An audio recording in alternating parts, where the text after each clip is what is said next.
mais uma vez, bem-vindo ao programa Vamos Falar de Saúde. Estima-se que os distúrbios funcionais do trato gastrointestinal afetem 30% da população adulta nos países do Ocidente, como o nosso. Não precisamos de grande esforço para acreditar nesta estatística, até porque com alguma frequência ouvimos falar de azia, refluxo, gastrite, úlceras, prisão de ventre, diarreia, colite, entre muitos outros nomes tão comuns entre nós. Neste contexto, um dos nossos ouvintes nos contactou a pedir que este tema fosse abordado, o tema das doenças e dos distúrbios gastrointestinais. Assim sendo, para este efeito, convidamos a doutora Helena Arvelos para ser a nossa convidada neste programa. Ela é médica especialista em medicina geral e familiar, trabalha na mesma cidade, a cidade de Moura, no Alentejo, há cerca de 40 anos, tendo tratado de pacientes de 4 gerações diferentes da mesma família, além de também ter trabalhado em Beja. Fruto da sua experiência clínica, ela desenvolveu um grande interesse na medicina preventiva, tendo, por exemplo, com um colega, estado na origem da consulta de desabituação tabágica em Beja e depois em Moura. Doutora Helena, bem-vinda ao nosso programa. Obrigada. Eu agradeço o convite para estar aqui no vosso programa, um programa que eu aprecio muito. Muito bem.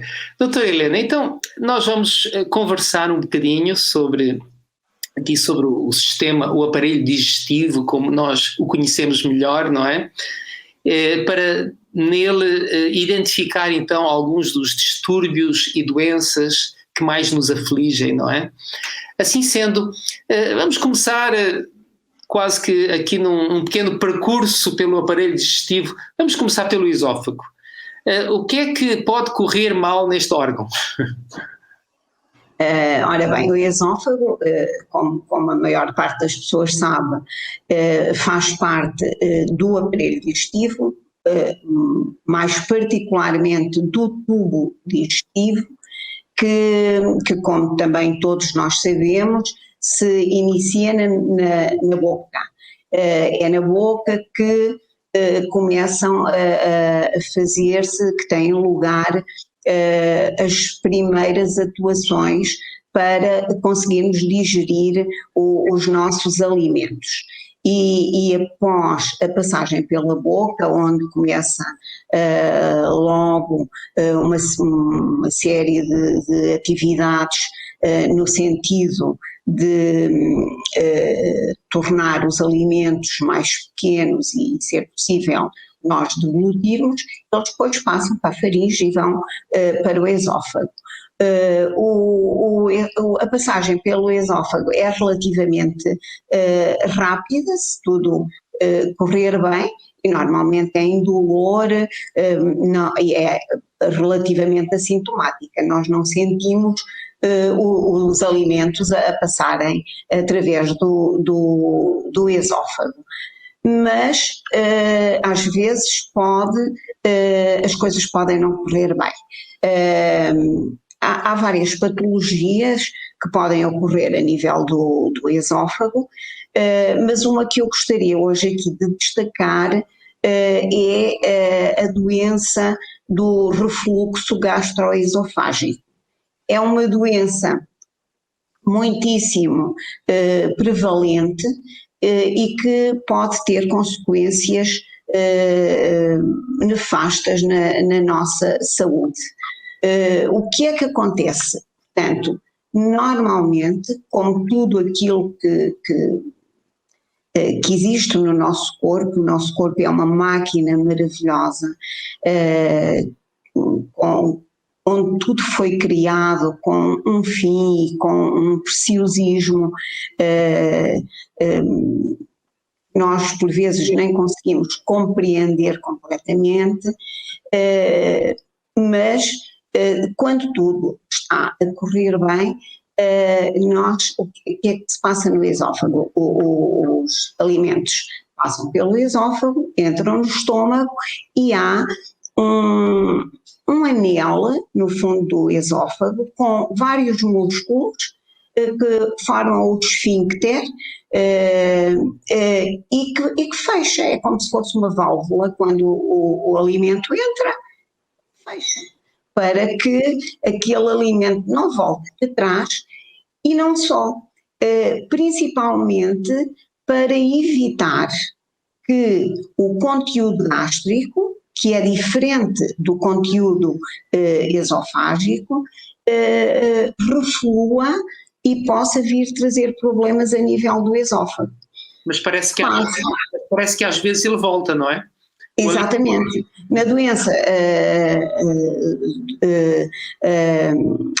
do refluxo gastroesofágico, esse esfíncter não deixa de funcionar bem. Há vários fatores que podem fazer com que isso ocorra, alguns deles relacionados com o nosso estilo de vida. A ingestão de bebidas alcoólicas, o tabagismo, a obesidade, até coisas simples como as vezes que nós comemos durante o dia, o facto de podermos beber muitos líquidos nas refeições, o tipo de bebidas que ingerimos, há uma série de todos esses fatores podem vir a desencadear este tipo de distúrbio. E qual é o problema principal? Nós vamos abordar isto tudo um bocadinho assim superficialmente, mas eu gostava de deixar a ideia, o problema principal é que quando os alimentos ou quando o ácido clorídrico reflui para o esófago, vai trazer processos inflamatórios a nível do esófago, porque a mucosa esofágica é constituída por células diferentes da mucosa gástrica.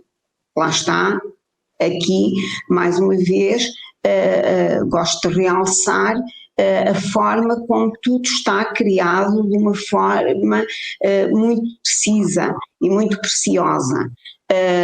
O ácido clorídrico é necessário no estômago para poder ajudar na digestão dos nossos alimentos, para eles poderem tornar-se mais capazes de depois os nutrientes que os constituem serem absorvidos, mas se refluir para o esófago vai trazer processos inflamatórios a nível da mucosa esofágica. Isso vai dar origem à chamada esofagite, que é uma inflamação da mucosa do esófago, normalmente da parte terminal, mas eu devo dizer que os sintomas podem ocorrer até ao terço, ao primeiro terço, ao terço proximal do esófago. E muitas vezes esta doença manifesta-se com tosse até às vezes noturna, porque é quando a pessoa está deitada e, portanto, o refluxo se faz de uma forma mais fácil, não é? Se aquele esfíncter, aquela válvula não fechou completamente, a pessoa quando está na posição horizontal é mais fácil refluir, quando estamos na posição vertical não, porque pelo próprio peso da gravidade, a ação da gravidade, é difícil os alimentos e o ácido sair, mas mesmo assim, se for muito, e se houver uma pressão grande a nível do estômago, mesmo quando estamos sentados ou quando temos alguma roupa mais apertada, pode haver esse refluxo e dar esses sintomas. Isto depois, se não for tratado e se não se corrigirem os fatores desencadeantes, pode vir a trazer mais tarde complicações maiores, nomeadamente o aparecimento mesmo de úlceras que também aparecem a nível do esófago, não aparecem só a nível do estômago e do duodeno, que são as mais conhecidas, mas também há as úlceras esofágicas. Então, algumas mudanças no estilo de vida, mudanças que têm a ver com os hábitos que mencionou, com o álcool, o tabaco, com o número de refeições, diminuir esse número de refeições, a ingestão de líquidos e certos líquidos, tudo isto pode ajudar a prevenir e a não agravar um problema que já existe, não é? Exatamente. Uma coisa muito importante é a hora da última refeição antes de nos deitarmos, nomeadamente para estas pessoas que têm este tipo de problema e para evitar, porque nós não podemos dizer assim, mas eu não tenho, posso fazer aquilo que eu quero. Não, porque estes fatores são fatores que depois vão predispor ao aparecimento desta doença se não forem corrigidos. A última refeição deve ser tomada pelo menos 3 horas antes da pessoa se deitar, para que a digestão esteja já bastante avançada e já não haja grande conteúdo gástrico. E deve ser a última refeição, deve ser uma refeição simples e pequena em quantidade. Ao longo dos anos nós fomos mudando um bocado certos hábitos, mas nós em português dizíamos pequeno almoço, mas não é pequeno almoço, é o primeiro almoço. Portanto, a nossa primeira refeição, que nós em português dizemos pequeno almoço, deveria ser uma das refeições mais importantes do nosso dia, se não mesmo a mais importante. Muito bem, obrigado. 3 horas antes não é bem aquilo que muitas pessoas fazem, talvez até a maioria, mas há um preço se nós quisermos ter a melhor saúde, não é? Doutora Helena, e no estômago? O que é que pode correr mal? Quais são as principais queixas que existem a nível de distúrbios ou doenças do estômago? A nível do estômago, propriamente dito, o que pode aparecer, o que aparece mais habitualmente é a gastrite. A gastrite que se torna crónica, começa por ser uma doença aguda, mas depois torna-se crónica, e que está muito ligada à colonização a nível do estômago por uma bactéria que agora quase toda a gente já conhece e já fala, que é o Helicobacter pylori. Portanto, uma bactéria que tem facilidade em se reproduzir e em crescer em meio ácido, e também aqui os fatores que nós já falámos atrás, que a nível referentes ao esófago e ao refluxo gastroesofágico também vão ser muito importantes aqui. Eu há bocado não disse, há uma coisa também muito importante que é a gordura, principalmente a gordura animal. Uma alimentação rica em produtos animais, e nos produtos animais não podemos incluir só a carne, embora a carne seja muito, muito importante para o desenvolvimento de certas doenças, mas mesmo os produtos lácteos podem ter um papel importante no aparecimento e no desenvolvimento desta bactéria. Portanto, também temos que ter os mesmos cuidados que já foram ditos anteriormente. Esta bactéria, se não for tratada, para além da gastrite, vai também ter um papel importante no aparecimento da úlcera, tanto da úlcera gástrica como da úlcera duodenal. Portanto, a localização é diferente, os sintomas são praticamente idênticos, há algumas diferenças, mas são diferenças mínimas. Normalmente as pessoas começam a queixar-se de dor, é uma dor que as pessoas conseguem localizar e dizem muitas vezes que a dor melhora com a ingestão de alimentos. A pessoa fica melhor depois de ingerir alguns alimentos e agrava-se no período de jejum. Para além disto, e se isto não for tratado, porque as coisas normalmente começam silenciosas, mas se não forem tratadas, se o estilo de vida não mudar, podem vir depois consequências mais graves. Sabemos que, tanto a nível do esófago, como a nível do estômago, e depois vamos ver também a nível do intestino, em todo o tubo digestivo, aliás, em todo o aparelho digestivo, mesmo nas glândulas também podemos ter, e nos outros órgãos podemos ter o problema do oncológico. Mais tarde podemos encontrar o cancro, tanto a nível do estômago como do esófago, que são patologias graves, muito incapacitantes, com consequências dramáticas para a vida das pessoas. O do esófago, estou agora a lembrar-me, tem um índice de mortalidade bastante elevado e aparece em pessoas novas, muito ligado, lá está, principalmente ao alcoolismo e ao tabagismo. São hábitos que definitivamente não favorecem uma boa saúde do aparelho digestivo, não é? Doutora Helena… E não só. Mas pronto… Mas agora depois estamos focados aqui no aparelho digestivo. Por ser este o nosso tema. Bem, e descendo um pouco mais, e no intestino? Quais são as…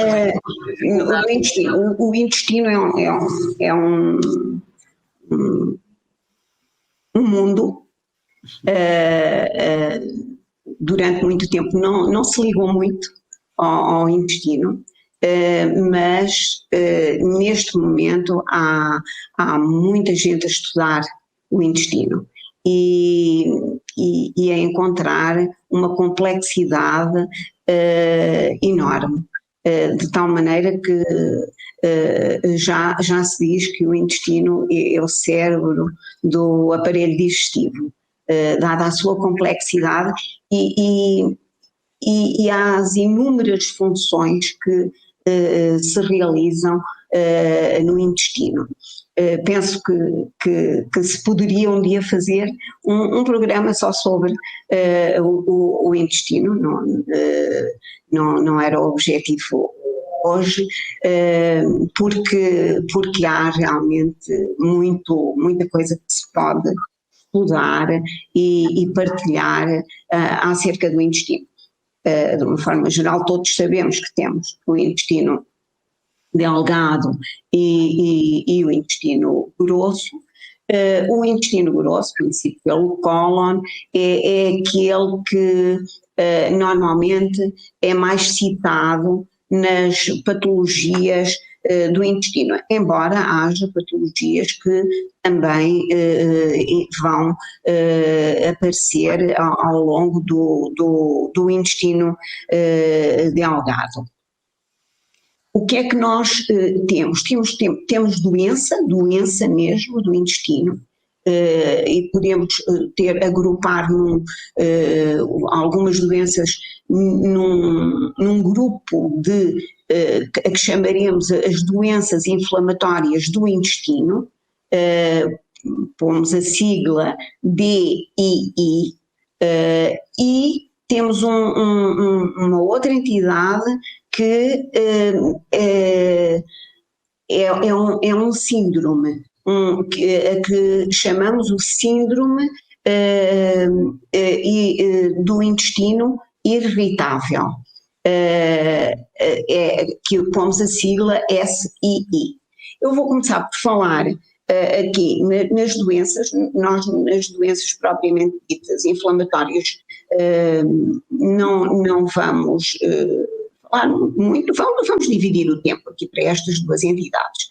Nas doenças inflamatórias, eu vou destacar duas, que são a doença de Crohn, é uma doença que não tem o nome da pessoa, doença de Crohn, e a colite ulcerosa. São ambas doenças inflamatórias, estão dentro deste grupo.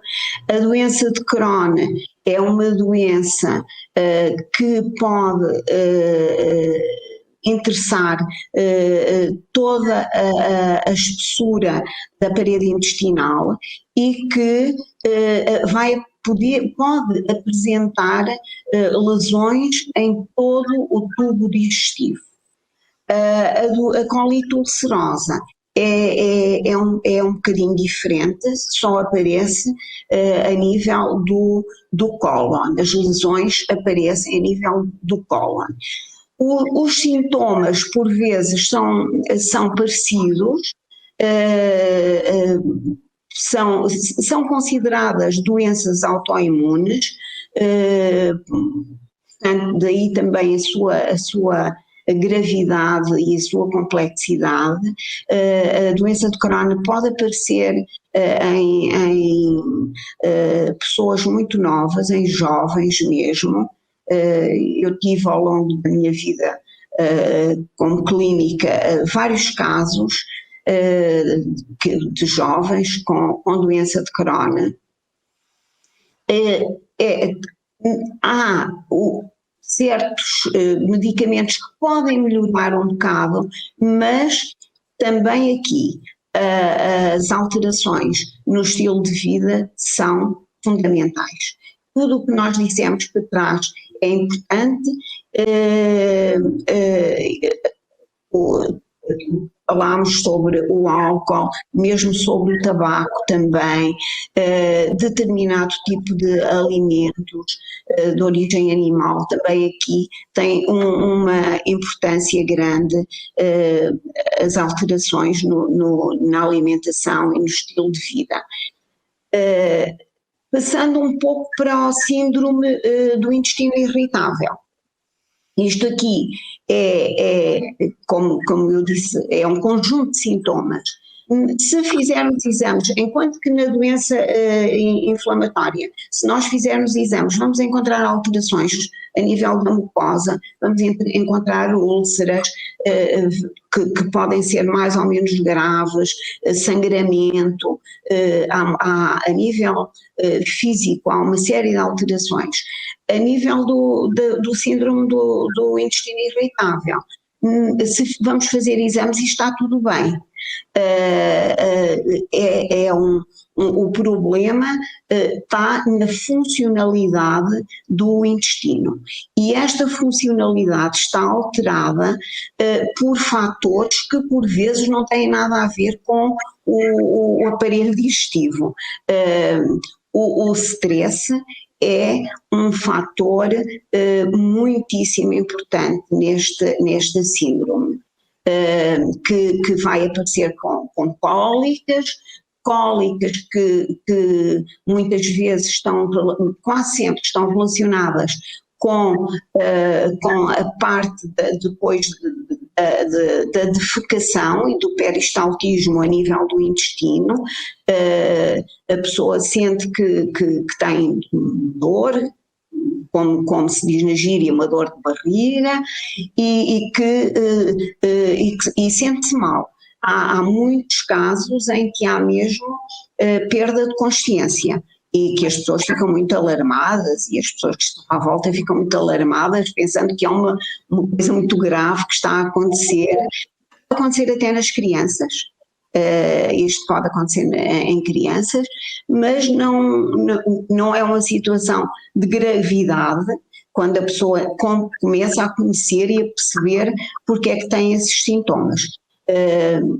Aqui o controle do stress é muito, muito importante e a pessoa conhecer-se, perceber que quando come aquele alimento tem uma crise maior, quando bebe mais café vai ter uma crise, quando ingere determinadas bebidas gaseificadas, vai ter uma crise e começar a mudar os seus hábitos, fazer mesmo um diário com o que é que comeu naquele dia, antes de ter a crise, a pessoa vai perceber e a própria pessoa vai ser muito importante na resolução deste problema. Uma coisa importante também neste síndrome são as horas de descanso. Quando nós descansamos menos, as pessoas que têm este tipo de problema vão ter crises mais graves, porque todo o nosso corpo precisa descansar, não é? O descanso é importantíssimo, mas é durante as nossas horas de repouso que a nível do aparelho digestivo tudo se vai fazer o reset, como nós poderíamos dizer agora com as novas tecnologias, que não são muito da minha geração, mas que nós vamos tentando acompanhar. E se isso não é feito através daquelas horas de sono, nós vamos ter consequências depois na nossa saúde, no aparecimento destas doenças, nomeadamente estas doenças que têm a ver com a funcionalidade. Uhum. Claro que só para terminar, também aqui no cólon existe o problema do cancro cólon retal. É um dos mais prevalentes. É assim, eu acho que não passo uma semana a fazer consultas que não apareça alguém com queixas que eu não pense no cancro e que também principalmente pode haver alguma coisa a nível genético, mas o estilo de vida, a alimentação, o exercício, o dormir bem, o controle do stress, tudo isso tem um peso importantíssimo. O estilo de vida é a base para uma boa saúde em todos os sistemas e aparelhos do nosso corpo. Estamos mesmo no fim do nosso programa, mas não sei se quer deixar uma palavrinha sobre a prisão de ventre. Também é um problema que afeta muitas pessoas. Não é? A prisão de ventre está relacionada com o síndrome do intestino irritável, o que pode aparecer, pode dar sintomas de prisão de ventre. Antigamente dizia-se que era a cólica seca, quando era a prisão de ventre, ou diarreia. Tem muito a ver com a ingestão de água e com a ingestão de fibras. No caso de haver prisão de ventre, temos que aumentar a ingestão de água e de alimentos ricos em fibra. Doutora Helena, muito obrigado. Espero que quem nos ouve, quem nos vê, possa ter retido ao máximo os bons conselhos. Muito obrigado por ter partilhado o seu saber e a sua experiência neste campo e marcamos encontro para uma próxima ocasião. Obrigada também e dentro daquilo que eu puder, eu estarei sempre disponível. Ok, muito obrigado. Muito bem, e obrigado a si também que nos ouviu, que nos viu. É sempre bom saber que estamos aqui ao seu dispor e por isso pode contar conosco para elucidá-lo sobre algum assunto importante para a sua saúde. Já sabe que nos pode contactar para programas@novotempo.pt ou 933-939291. Não hesite, se quiser colocar uma pergunta, como fez o ouvinte que esteve na origem deste programa, e pode fazê-lo sem qualquer dificuldade. Teremos muito gosto em responder às suas questões. Por hoje, tudo dito. Vamos marcar encontro já no próximo programa e até lá, fique bem e uma boa saúde.